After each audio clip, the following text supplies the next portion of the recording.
एक कस्बे में रवि अपने बेटे सोनू और बेटी सोनिया के साथ रहता है।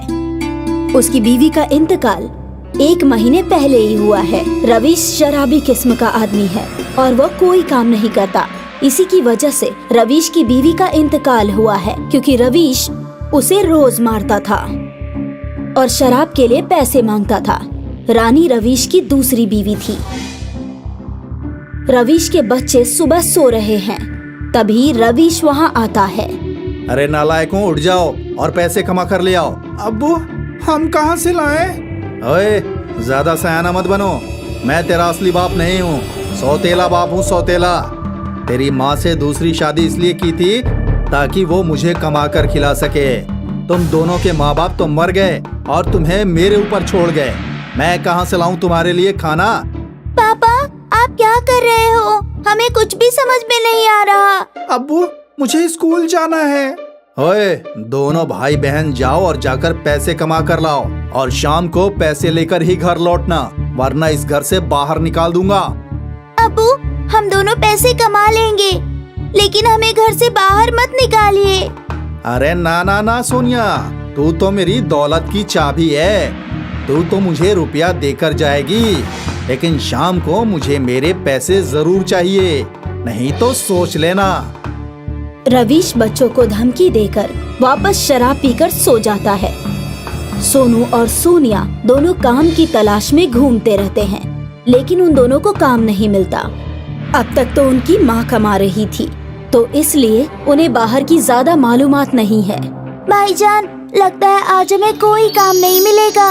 हाँ सोनिया, काम की तलाश में सुबह से दोपहर हो गई, लेकिन अब तक 1 पैसे का भी काम हासिल नहीं हुआ।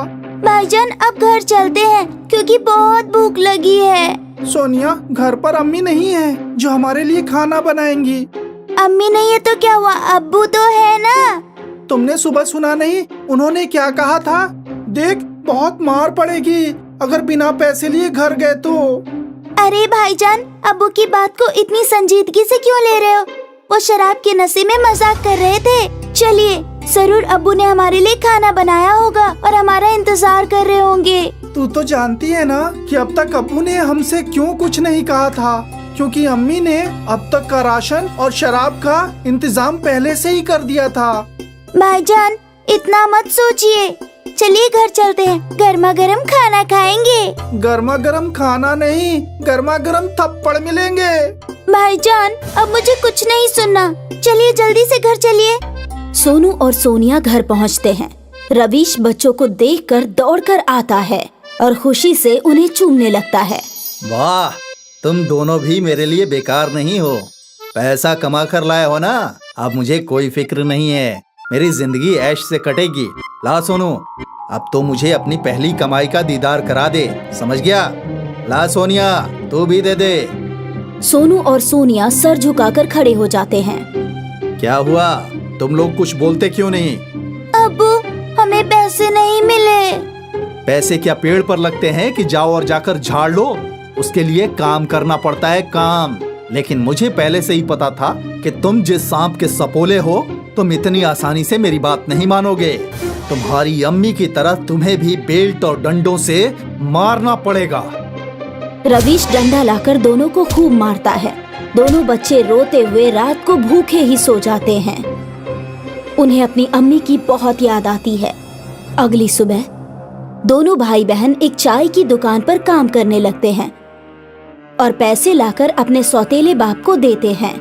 ऐसा करते हुए काफी वक्त गुजर जाता है और सर्दी आ जाती है। एक दिन सोनिया का बाहर से कुछ खाने का दिल चाहा, तो सोनू ने उसे बाहर के मोमोज लाके दे दिए और दोनों घर आ गए। लाओ, आज के पैसे दे दो। अब्बू, आज पैसे नहीं है। मुझे ना सुनने की आदत नहीं है। अब्बू, आज हमारा कुछ खाने का दिल चाहा तो हमने खा लिया। रवीश को ये बात बर्दाश्त नहीं होती और वो सोनू और सोनिया की खूब पिटाई करता है और कड़ाके की ठंड में घर से बाहर निकाल देता है और खुद दरवाजा बंद करके शराब पीकर सो जाता है। कुछ दिन ऐसे ही गुजर जाते हैं और रवीश सोनिया को बेचने का इरादा कर लेता है। उसके बाद वो शहर से एक सेठ को घर में बुलाता है और 1 लाख रुपए में उसका सौदा कर देता है। रवीश, तुम अपनी बेटी को बेचना क्यों चाहते हो? मुझे शराब के वास्ते और कुछ पैसे बुढ़ापे के वास्ते चाहिए, और मेरा बेटा तो मेरे लिए कमा ही रहा है। बहुत खूब कही तुमने, मुझे अब सब समझ में आ गया। अच्छा ये बताओ रवीश कि तुम्हारा बेटा महीने के कितने रुपए कमाता है? ये दोनों मिलकर महीने के 1500 रुपए कमा लेते हैं। तो ठीक है, मैं तुम्हें 5 लाख रुपए देता हूँ, तुम इन दोनों को मुझे दे दो। अरे वाह, मेरा तो नसीब ही खुल गया। सेठ रवीश को 5 लाख रुपए देता है और सोनू और सोनिया को ले जाने लगता है। दोनों आंखों में आंसू लेकर चल देते हैं। बच्चों डरो मत, मैं एक बहुत बड़ा कारोबारी हूँ और मेरे पास बेइंतहा दौलत है। मेरी एक बहुत बड़ी कंपनी है, लेकिन मेरे पास बच्चे नहीं हैं। आज से तुम दोनों मेरे बच्चे हो। सोनू और सोनिया ये सुनकर बहुत खुश होते हैं। सेठ उन्हें अपने घर ले जाता है और अच्छे स्कूल में पढ़ाता है। फिर सोनू और सोनिया अरबों के मालिक बन जाते हैं। सेठ उन्हें बहुत प्यार करता है। एक शहर में चीकू अपने चाचा चाची के साथ रहता है। चीकू एक 6 साल का छोटा लड़का है, जिसके वालिदैन का इंतकाल बचपन में ही हो गया है। चीकू के वालिद कारोबारी थे और वो निहायत दौलतमंद थे। चीकू के पास भी बहुत सारी जायदाद है, इसीलिए ही उसके चाचा चाची उसके साथ रहते हैं। और उनकी खुद की एक छोटी बेटी चिंकी भी है। हर रोज की तरह चीकू आज भी स्कूल जा रहा है। चाची जान, आप मुझे स्कूल में साफ कपड़े पहनाकर भेजा करो ना। अच्छा अच्छा, अब तू मुझे सिखाएगा कि कपड़े कैसे पहनाते हैं। तू जानता भी है कि कपड़े साफ है या मैले। चाची जान, स्कूल में मैडम रोज बोलती है कि साफ कपड़े पहनकर आया कर। अगर आज मैं साफ कपड़े पहनकर नहीं गया तो टीचर स्कूल में दाखिल नहीं होने देंगी। कह देना कि मैं रास्ते में खेलते हुए आता हूँ। पहले मैं शहजादा बनकर स्कूल जाता था। हाँ हाँ, क्योंकि अंबानी की औलाद है ना तू। चाची जान, लंच दे दो। रात का खाना रखा है, उठाकर ले जा। मैं तेरी वालिदैन की नौकरानी नहीं हूँ जो हमेशा तेरे लिए चाकरी करती रहूंगी। चीकू गंदे कपड़े पहनकर और रात का खाना लेकर ही स्कूल के लिए पैदल निकल जाता है। स्कूल घर से कुछ फासले पर है। चीकू रोते हुए आगे बढ़ता है। अब मैं स्कूल जाऊंगा तो मैडम मुझे मारेंगी। मेरे कपड़े बेहद मैले हैं और खाना भी बासी है। मैं रास्ते में ही बैठ जाता हूँ। मासूम चीकू की ये बात सड़क के किनारे घर बनाकर रहने वाली एक राजकुमारी के कानों में चली जाती है। राजकुमारी सिर्फ नाम की राजकुमारी है, वैसे वो बेहद गरीब है। अरे बच्चे, यहाँ आओ। तुम इतने मायूस क्यों हो? क्या नाम है तुम्हारा? मेरा नाम चीकू है। मैं स्कूल जा रहा हूँ, लेकिन मेरे पास ये रात का खाना है। मेरी मैडम ये देखकर बहुत मारेंगी। अच्छा, लाओ अपना लंच बॉक्स दे दो, मैं इसमें ताजा खाना डाल देती हूँ। राजकुमारी चीकू को खाना दे देती है। और बताओ, तुम्हारी अम्मी आज बीमार है क्या? मेरी कोई अम्मी नहीं है। अरे, तुम ऐसे मन छोटा क्यों करते हो? मैं हूं ना तुम्हारी अम्मी। नहीं, मैं किसी को भी अब अपनी अम्मी नहीं बना सकता हूँ, क्योंकि मेरी चाची भी शुरू में मेरी अम्मी बनी थी और अब मुझे तनिक भी प्यार नहीं करती। खाना भी गंदा देती है और चिंकी को बेइंतहा प्यार करती है। अच्छा ठीक है, अम्मी मत बनाओ, लेकिन सौतेली अम्मी बना लो और रोज स्कूल जाते वक्त रोजाना मुझसे खाना ले जाया करो। चीकू खुश हो जाता है और आगे बढ़ता है, लेकिन रास्ते में तभी चीकू का ख्याल आता है कि उसकी ड्रेस मैली है और टीचर तो उसे अभी भी मारेगी। हे भगवान, खाना तो सौतेली माँ से मिल गया, लेकिन मैं उनको कपड़े का बताना भूल ही गया। टीचर तो मुझे अभी भी मारेंगी। चीकू फिर से रोने लगता है। उसकी रोने की आवाज सड़क पर ही रहने वाली रजनी के कानों में जाती है। रजनी राजकुमारी की बड़ी बहन है। रजनी अपने घर से बाहर आती है और चीकू उसे सारी बात बताता है। घबरा मत चीकू, तुम भी मेरे बच्चे जैसे हो। मुझे ऐसे मत बोलो, क्योंकि मेरी चाची भी शुरू में यही बोलती थी, लेकिन अब मुझे मारती है। अच्छा बाबा, मैं भी राजकुमारी की तरह तुम्हारी सौतेली अम्मी बन जाती हूँ। फिर तो तुम्हें कोई परेशानी नहीं है ना? नहीं, फिर ठीक है। अच्छा रुको, मैं 10 मिनट में तुम्हारे कपड़े साफ कर देती हूँ और तुम्हारे लिए एक जोड़ी कपड़े और ले आऊंगी और तुम रोजाना आकर साफ कपड़े पहन लिया करना। फिर तुमको मैडम कभी नहीं मारेंगी। चीकू खुशी खुशी खेलता हुआ आगे चलता है, लेकिन तभी उसे ख्याल आता है कि उसके जूते भी पॉलिश नहीं हुए हैं। मेरे जूते भी पॉलिश नहीं हुए। मैंने तो इस बारे में अम्मी को बताया ही नहीं। अब क्या करूं मैं?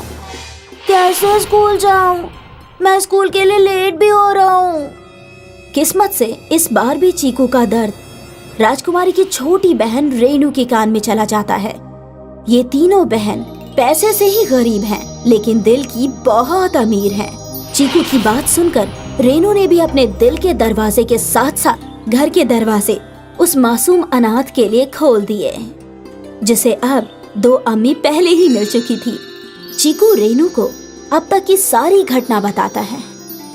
मेरे शौहर जूते पॉलिश का ही काम करते हैं और तुम रोजाना आकर अपने जूते पॉलिश करवाया करो। ऊपर वाले ने इंसान को इंसान की मदद के लिए ही बनाया है। मैं आपके पास नहीं आऊंगा। क्या हुआ? क्यों? ये बात मेरी चाची ने भी बोली थी और अब मुझे रोजाना ताने देती है। अच्छा बाबा, मैं अब तेरी तीसरी सौतेली अम्मी हूँ। अब खुश? चीकू बहुत खुश हो जाता है और स्कूल चला जाता है। अब चीकू खुश रहने लगा और रोजाना स्कूल जाने लगा।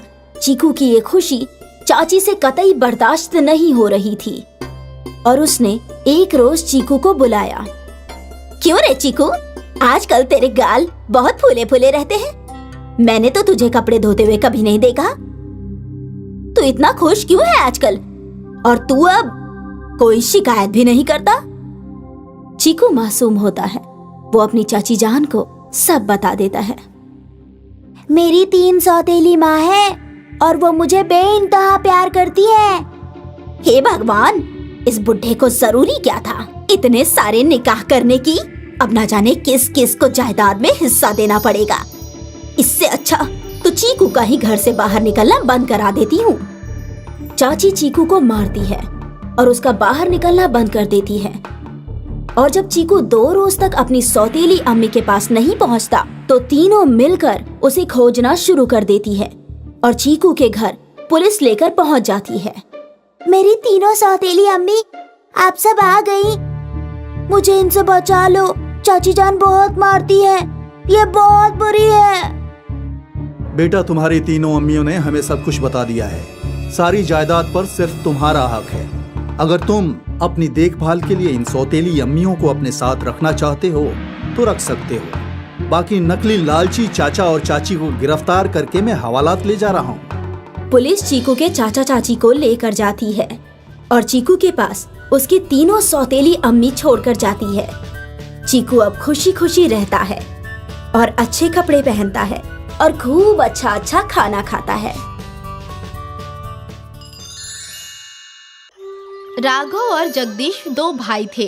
राघव का बर्फ गोले का ठेला था और वहीं जगदीश वैसे तो कोई काम नहीं करता था, लेकिन फिर भी पैसे कमा ही लेता था। ये लीजिए भाभी जान, बाजार गया था तो आपके लिए ये साड़ी अच्छी लग गई। साड़ी तो बहुत अच्छी है, लेकिन भाईजान आपके पास पैसे कहाँ से आते हैं? अब ये सब आप मत पूछिए, ऊपर वाले का करम है। मैं तो जिंदगी में शॉर्टकट ढूंढता हूँ, शॉर्टकट, और मैं वैसे भी बहुत अमीर बन जाऊंगा। तभी राघव घर पहुँचा। शॉर्टकट से तू भले ही अमीर बन जाएगा, लेकिन उन पैसों से तू कभी खुश नहीं रह पाएगा मेरे भाई। भाईजान, आप हमेशा ये सब बोलते हैं, क्या मिल जाता है आपको इतनी ईमानदारी करके? इतने सालों से आप क्या कर पाए हैं? जगदीश अक्सर ऐसी बातें करके अपने बड़े भाई का मुंह बंद कर देता था। राघव सही था, लेकिन क्योंकि उसे भी अभी तक कामयाबी नहीं मिली थी, इसलिए वो भी अपने भाई को कुछ बोल नहीं सकता था। राघव निहायत ही ईमानदार था। वो फिल्टर पानी का बर्फ खरीदता था और बर्फ गोले में डालने वाले जूस भी बेहतरीन किस्म के खरीदता था। अरे राघव भाईजान, इतने सारे सस्ते जूस हैं, तुम बेवजह महंगे जूस खरीद कर अपना नुकसान क्यों करते हो? क्योंकि मुझे लोगों के सेहत की फिक्र है। सस्ते जूस में केमिकल्स होते हैं, बच्चे उन्हें खाएंगे तो बीमार पड़ जाएंगे। मैं किसी के साथ भी ऐसा नहीं कर सकता। हाँ हाँ, तुम तो ईमानदार हो। लो, आपने महंगे वाले जूस और फिल्टर वाला बर्फ। राघव कभी भी दुकानदार की बातों में नहीं आता था। राघव का बर्फ गोले का ठेला स्कूल के बगल में लगता था। स्कूल छूटते ही बच्चों का हुजूम राघव के ठेले पर लग जाता था। चचा जान, मुझे येलो वाला, मुझे रेड वाला मुझे ग्रीन वाला चाहिए। और मुझे ब्लू। अरे अरे अरे, सबको मिलेगा। राघव बच्चों को रंग बिरंगे बर्फ गोले खिलाया करता था। बच्चे भी बड़े शौक से उन बर्फ गोलों को खाया करते थे। ये लो सरिता, इस माह की कमाई। ये तो कम है। हाँ, वो इस माह शरबतों की कीमत बढ़ गई है तो मुनाफा थोड़ा कम हुआ है। तो आप भी अपने बर्फ गोले की कीमत बढ़ा दीजिए ना। नहीं सरिता, अगर मैंने कीमत बढ़ाई तो छोटे बच्चे बर्फ गोला खरीद नहीं पाएंगे। लेकिन इससे हमारा नुकसान हो रहा है। कोई बात नहीं। ये सारी बातें जगदीश ने सुन ली। जय हो राजा हरिश्चंद्र की। भाईजान, आप कब सीखेंगे दूसरों से पहले अपनी भलाई करना? हाँ, मैं तो ये सीखने से रहा, तुम ही मेरी तरह लोगों की मदद करना सीख लो। नहीं नहीं भाईजान, आप अपना तरीका इस्तेमाल कीजिए और मैं अपना। मैं तो बहुत जल्द अमीर बन जाऊंगा शॉर्टकट से। ऊपर वाले के करम से तेरी वजह से किसी का नुकसान ना हो बस। दोनों भाई अलग थे, एक मशरिक तो एक मगरिब। एक रोज की बात है, राघव की बीवी सरिता को एक फोन कॉल आया और वो जोर जोर से रोने लगी।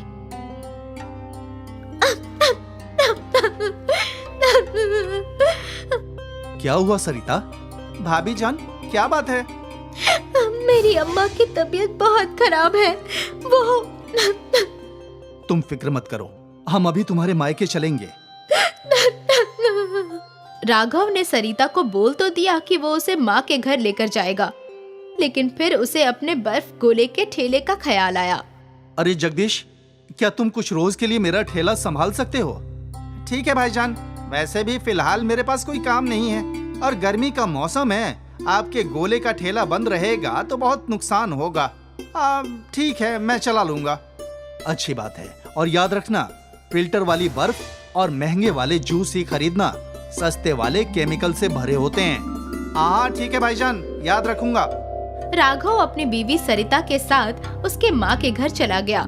यहाँ जगदीश ने बर्फ गोले का ठेला खोला। चाचा जान, मुझे रेड कलर। मुझे येलो। चाचा जान, वो दूसरे वाले चाचा जान कहाँ गए? वो चचा गांव गए हैं, कुछ रोज में लौट आएंगे। मुझे तो रेड येलो दोनों रंग के गोले चाहिए। ठीक है बेटा। जगदीश ने सारे बच्चों को रंग बिरंगे गोले दिए। ऐसे ही रोज जगदीश गोले का ठेला खोलकर गोले बेच रहा था। फिर उसने देखा कि जूस की बोतल खत्म हो रही थी। कल सुबह सुबह आने से कब्ल जूस खरीदना होगा। वो बच्चों को बर्फ गोले बनाकर खिलाता रहा और दिन खत्म होने तक उसकी जूस की सारी बोतलें खत्म हो गई। अगली सुबह जगदीश जूस के होलसेल की दुकान पर पहुंचा। हर रंग की एक एक बोतल दे दो भाईजान। 100 रुपए वाली दूं या 50 रुपए वाली? अरे दोनों में क्या फर्क है भाईजान? कुछ ज्यादा नहीं है, लेकिन मुनाफे में बहुत ज्यादा फर्क होगा। जगदीश हमेशा पैसों का ही सोचता था।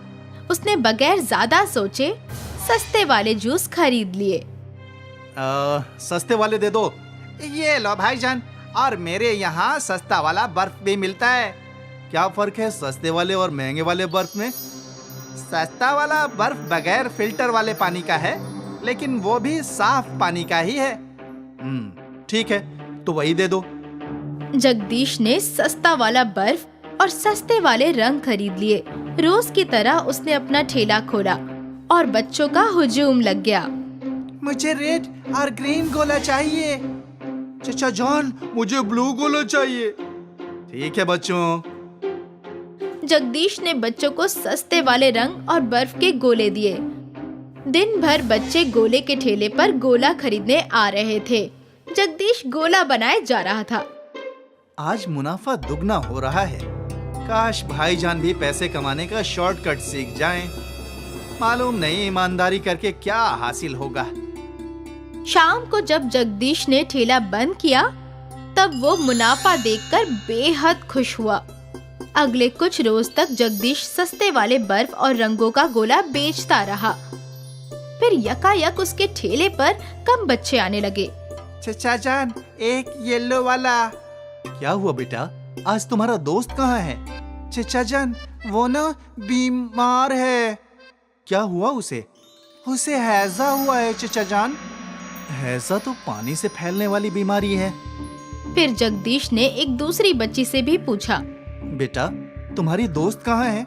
चाचा जान, वो बीमार है, उसे हैजा हुआ है। अब जगदीश डर गया। कहीं इन बच्चों को हैजा मेरी वजह से तो नहीं हुआ? सस्ता वाला बर्फ आलूदा तो नहीं? वो उलझन में था। उसे डर भी लग रहा था कि हैजा उसी की वजह से फैला होगा।